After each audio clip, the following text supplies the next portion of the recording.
Welcome back. Today we're going to talk about three different ways that we can measure the activity of commercial banks. And one in particular seems to have a very strong correlation to our economy. The red line here is the S&P 500. This goes back to 2013. The blue area chart shows the value of deposits in commercial banks. Now these numbers are in billions, but obviously we reduce the zeros to make it a little bit easier to understand. We can see since 2013, we see a very strong correlation as stocks tend to go up. So does the level of deposits. Now notice something interesting. We had a very big downturn in the stock market early 2020. That did not seem to affect the level of deposits. Now the stock markets over the long term are correlated to the level of deposits, but the fact of the matter is a shift in the markets or a quick downturn is not necessarily going to affect the level or the rate of deposits. The rate of deposits will be affected more by general economic conditions, and if the economy does turn to the downside, well then we can expect to see those levels of deposits decrease. But that very fast stock market crash, March of 2020, did not affect the level of deposits. Now, we know the S&P 500 hit historic highs January 22, has since pulled down. Lately, it's been quite strong. However, notice the level of deposits has actually begun to sink and now hitting pretty significant lows, which we're actually going to show you in another way in just a moment.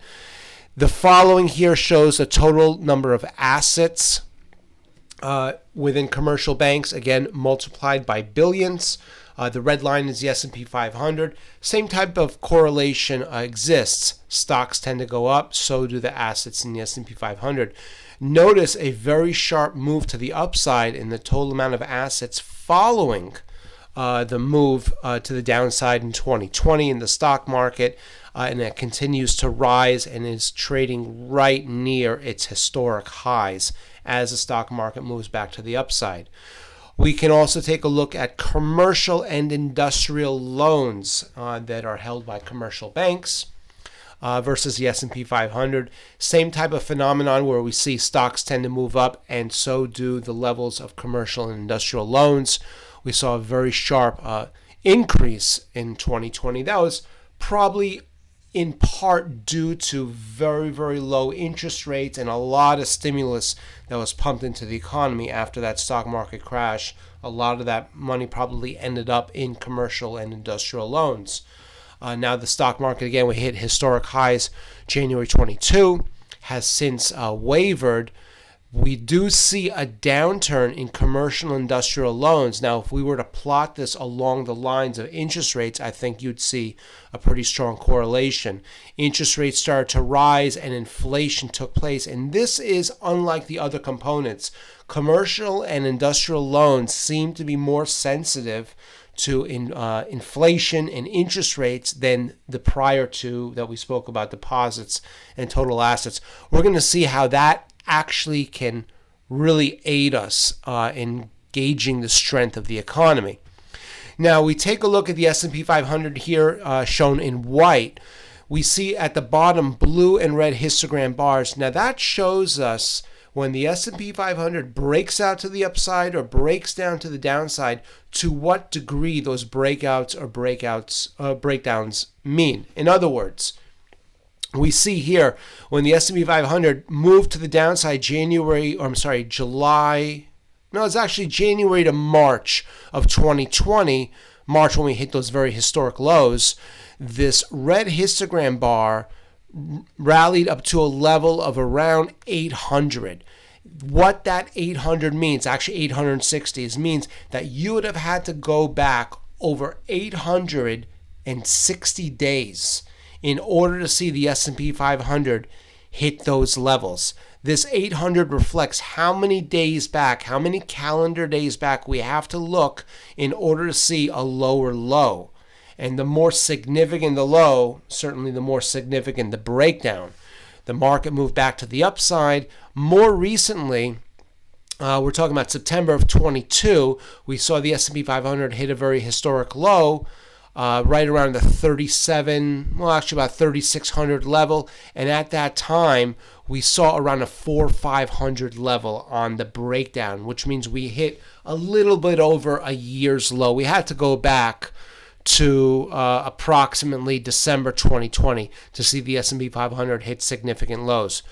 Most recently, though, and just in the past couple of days or so, we've seen the S&P 500 hit new historic highs we have not seen in the past, well, about 200 days or so.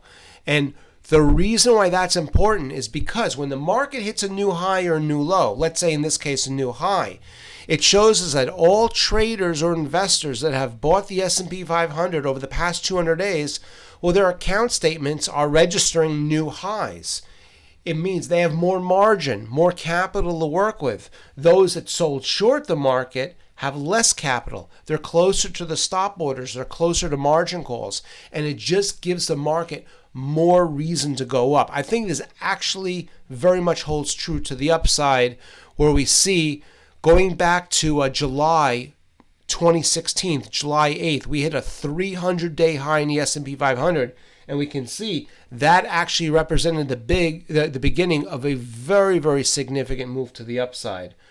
So this recent breakout really actually does mean something. Now, we're going to apply the same process to our economic numbers. Specifically, we're looking at deposits here. Now, we see deposits have since moved to the downside. How much have deposits moved down? And again, this is 17,122, but it's reflected in billions. So it's, quite a bit.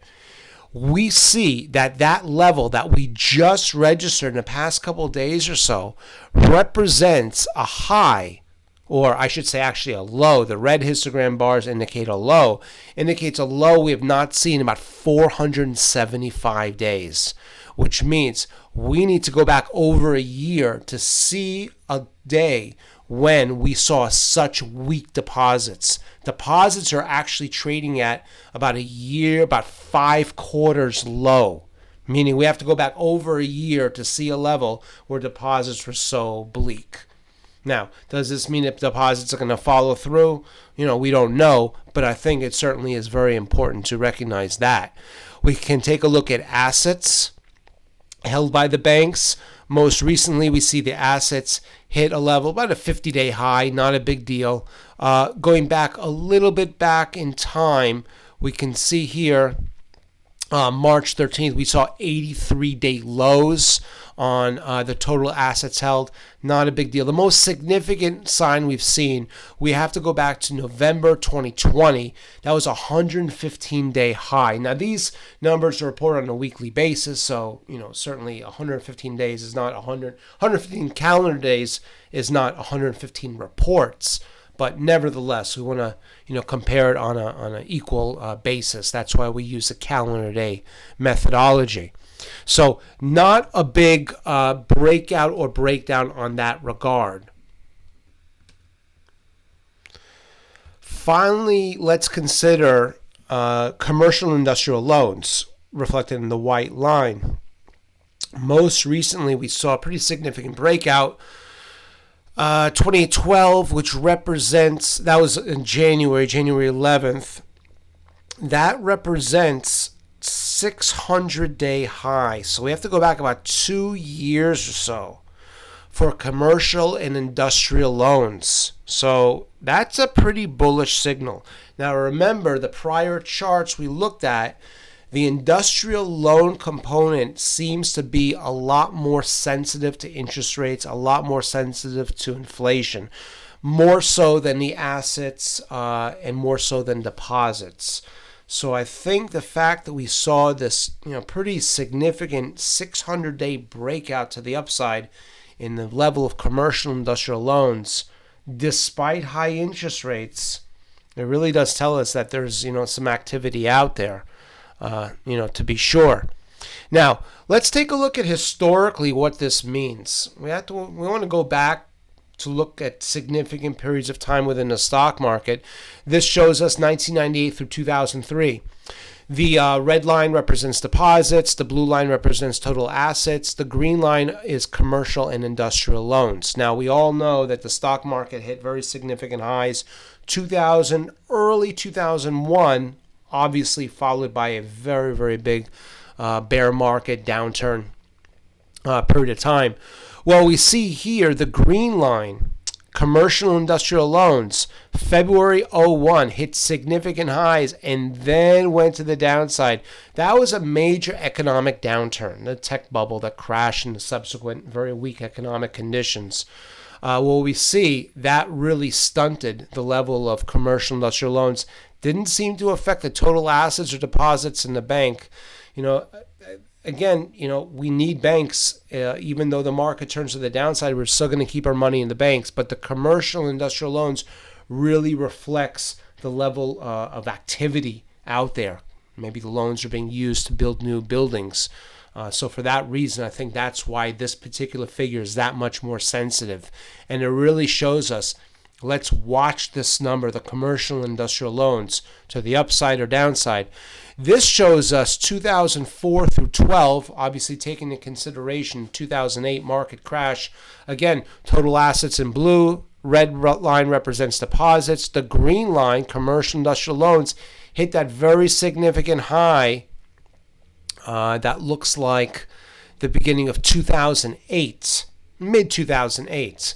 Then had a significant move to the downside and did not hit a low until October 10, which coincidentally is very close to the low, just following the low of the stock market. This seems to be somewhat of a lagging indicator, by the way. We see the low October of 2010. We know the stock market hit a low March of that year. So with that said, we will not use this so much as a leading indicator, but it is a great source of confirmation in order to determine the strength or weakness in the economy. Now, speaking of markets, let's recap this week. The blue line represents the S&P 500. The red line represents a low of the week, the green the high. The reason why we mention this is because it's important to note the overall activity within the week. It's a very bullish signal if the stock market's able to close on the high of the week. It's bearish if we close at the low of the week. It means that after everything that's happened over the past week, traders and investors have decided we want to buy stocks. Well, the following chart confirms this. We can see here the blue line represents a high of the week. Very close trading activity, though. The yellow dots represent the closing day, the closing price each day this week, every week. And we can see a very small disparity between these dots. Actually looks very similar to the activity we saw early mid-April. Very strong stock market closing near the highs, near the blue line, but very closely grouped together. Does this mean we're going to turn to the downside? Well, if we start to see a wider trading range, that certainly does speak to that possibility. But so far, small trading ranges typically tend to move to the upside. The bull-bear markets, this is just to illustrate as an example of what a bull and bear market looks like. A bull market looks like the left side of the chart where we see subsequent higher closes, bear market subsequent lower closes. Now we take a look at the stock market, specifically S&P 500. Every red dot represents one stock in the S&P 500, measured on a scale of 0 to 100 in respect to their own respective 52-week range. This is just simply telling us it's a very spread out market. There are just as many stocks trading near the 52-week low as there are 52-week high. These are the top 10 industries by relative strength index. The number one industry is shoe manufacturing. Technology, biotech, medical, electronics tend to be at the high. On the lower end, these are the bottom 10 industries, which include manufacturing, home building, real estate, oil services. funny how the top 10 industries, there isn't a very strong pattern, but in the bottom 10 industries, there tends to be those industries that are more closely linked and sensitive to interest rates. Home builders, real estate, manufacturing, for example. This shows us every Friday as a percentage of its overall week. The red line is the S&P 500. The white histogram bars show us how strong the market closed for the week. We closed pretty much at the 100% level of the week. That's a very bullish signal. The last time we saw this, well, late January, we saw a very strong move to the upside in the stock market, and it closed near the upper end. Every stock here represents, or every yellow dot represents one stock in the S&P 500. This time, in respect to their own RSI relative strength index, and it's a very mixed market. Just as many stocks below the 50% level as there are above the 50% level. This shows us the count of stocks at their specific RSI brackets. There are, for example, in the S&P 500, 97 stocks with an RSI between 55 and 60. There's 72 stocks between 50 and 55, and just a little bit more, about 73 stocks between 45 to 50. It's a very equally spread out market. So, there's a lot of indicators that tell us that the stock market is strong, but when you look at the internals, it's still actually kind of neutral, surprisingly enough. More importantly, take a look at the bond market. Today we see the 1-month T-bill up 18 basis points. That's really the biggest move we've seen today. Current U.S. Treasuries are as follows. The 10-year to 373. The 1-month is at a 525. We've seen a recovery in the 1-month lately. It was very weak earlier, but still not the strongest. But we see very strong interest rates from the 1 all the way to 6-month level. This is a 1-month change. This is what the bond market in terms of yield has done over the past month.